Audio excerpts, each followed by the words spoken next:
Assalamualaikum warahmatullahi wabarakatuh. Anak-anak ibu yang berbahagia, baiklah setelah kalian menyaksikan video interaktif yang telah ibu tayangkan tentang bagaimana mencatat transaksi berdasarkan persamaan akuntansi, maka untuk melihat pemahaman kalian, silakan kalian kerjakan lembar kerja yang ibu tampilkan ini sesuai dengan instruksi yang ada. Nah, ibu akan menjelaskan sedikit cara pengisian lembar kerja ini. Perhatikan baik-baik ya. Lembar kerja ini memuat kompetensi dasar, indikator, dan tujuan ketercapaian materi kita. Kemudian sekilas tentang landasan teori, dibaca sepintas saja ya. Lalu alat dan bahan kita, kemudian prosedur kerja yang harus kalian ikuti. Nah, kita langsung masuk saja ke soal kasus. Oke, nah, kita baca ya. Warnet Pribadi sebuah usaha yang bergerak di bidang sewa pemakaian internet. Perusahaan ini baru bergerak dan masih menjalankan usahanya dalam lingkup kecil, sehingga selama tahun 2019 terjadi beberapa transaksi keuangan yang masih sederhana. Oleh karena itu, untuk melakukan pembukuan, si pemilik memutuskan masih menggunakan persamaan dasar akuntansi. Di bawah ini adalah transaksi-transaksi warnet pribadi yang terjadi pada bulan Desember 2019. Nah, kalian diminta untuk yang pertama, menganalisa transaksi-transaksi yang terjadi pada bulan Desember 2019. Kemudian menuliskan hasil analisa pada kolom yang tersedia ini. Ya, jadi ini adalah transaksi warnet pribadi yang dimulai dari tanggal 2 Desember sampai tanggal 31 Desember. Oke, setelah kalian menganalisa transaksi ini, kemudian catat hasil analisa kalian ke dalam tabel persamaan akuntansi yang telah ibu sediakan. Oke, nah pada tabel persamaan akuntansi, akun-akunnya juga sudah ibu munculkan untuk memudahkan kalian.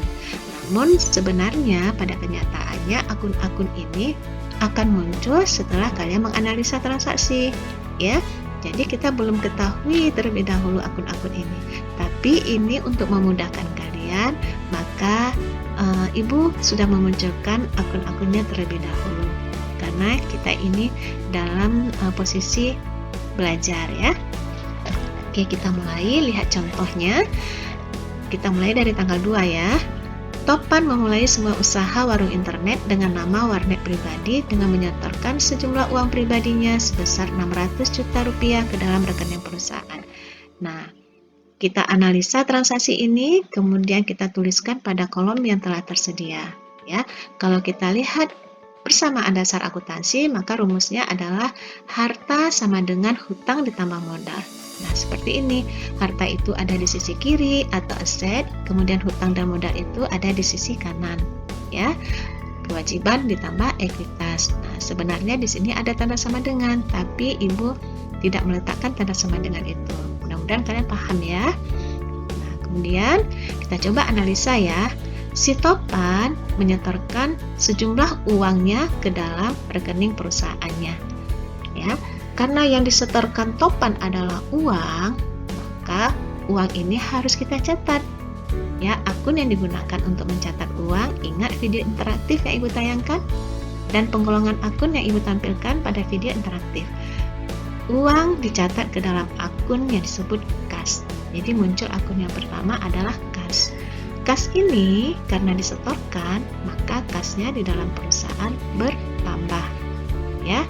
Kemudian kita harus mencatat apa yang terjadi perubahan di sisi kiri atau harta dan apa perubahan yang terjadi di sisi kanan atau hutang ditambah modal.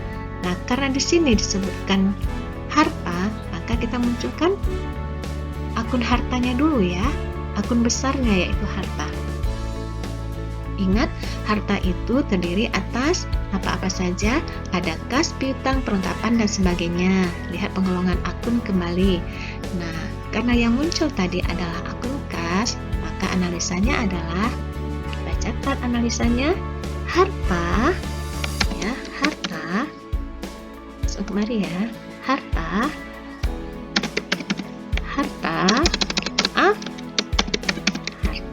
hartanya tadi apa?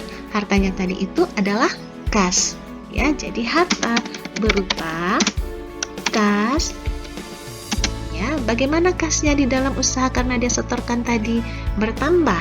Jadi harta berupa kas bertambah berapa? penambahannya sebesar 600 juta rupiah ya. Jadi kita tuliskan sebesar 600 juta rupiah. Ya, itu analisa pertama. Harta berupa kas bertambah 600 juta rupiah. Ya, ingat akun yang dicatat minimal 2, tidak boleh 1 ya. Akun itu bisa berpengaruh pada sisi kiri dua-duanya atau bisa berpengaruh pada sisi kiri yaitu harta dan sisi kanannya yaitu hutang dan modal. Jadi kita lihat karena yang disetor itu adalah kas itu digunakan oleh si Topan sebagai modal awal, maka muncul akun yang kedua namanya modal Topan.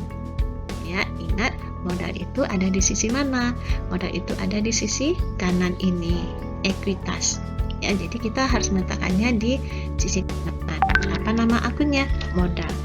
Modal Topan ya.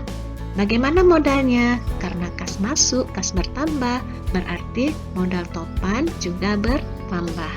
Jadi analisanya modal bertambah berapa? Sebesar kas yang dimasukkan 600 juta rupiah.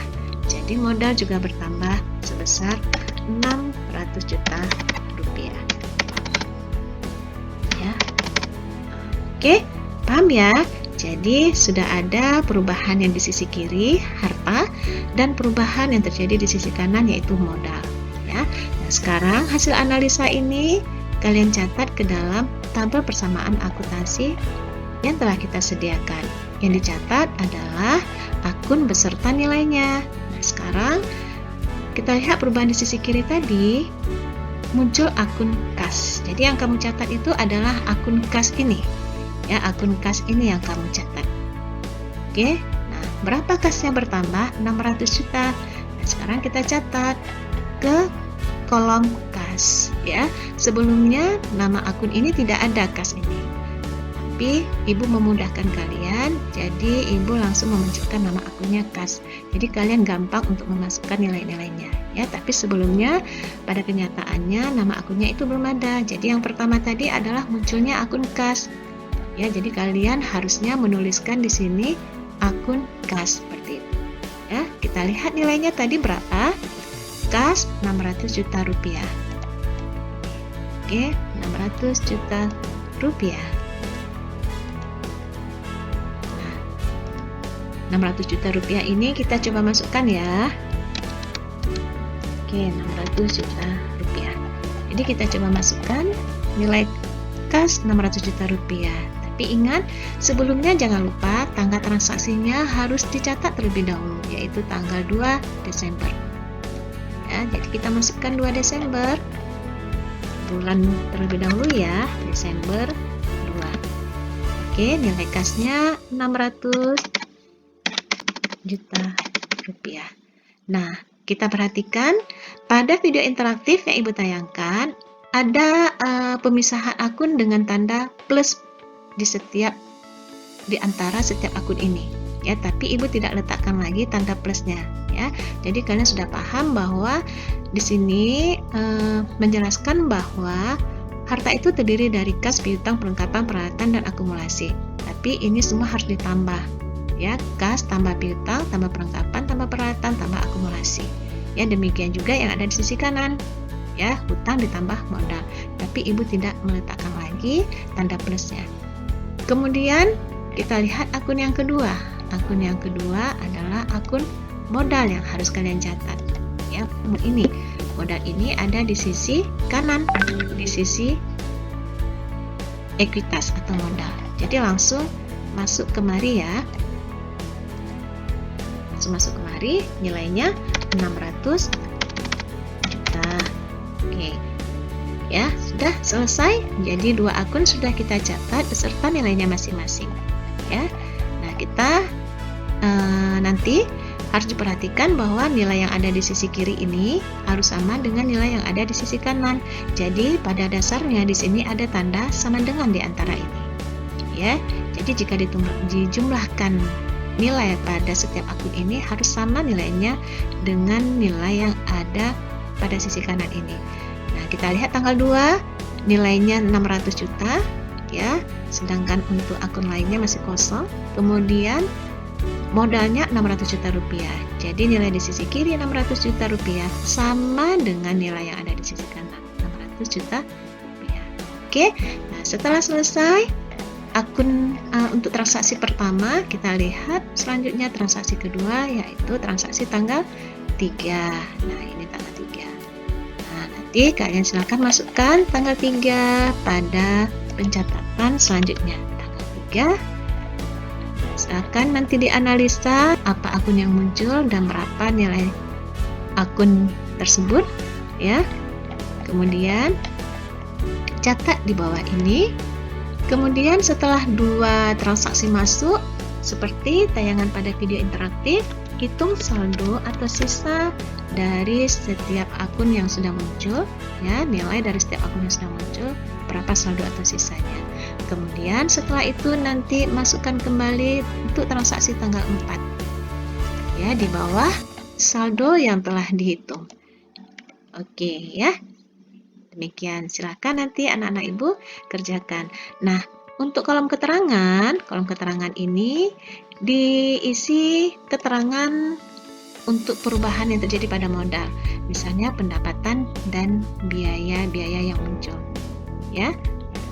Demikian juga pada kolom analisanya. Pada kolom analisanya keterangan digunakan untuk menuliskan akun apa yang muncul yang mempengaruhi modal, misalnya pendapatan dan beban, ya. Silakan anak-anak ibu kerjakan, dan ingat satu lagi, ibu lupa bahwa saldo akhirnya nanti, ya, nilainya, ya, harus sama sisi kiri dan sisi kanannya. Sisi harta harus sama dengan nilai yang ada pada sisi hutang ditambah modal, ya. Apabila tidak sama, berarti ada kesalahan pencatatan yang kalian lakukan, ya. Baik, sudah paham ya? Silakan bekerja. Semoga lancar ya. Terima kasih. Assalamualaikum warahmatullahi wabarakatuh.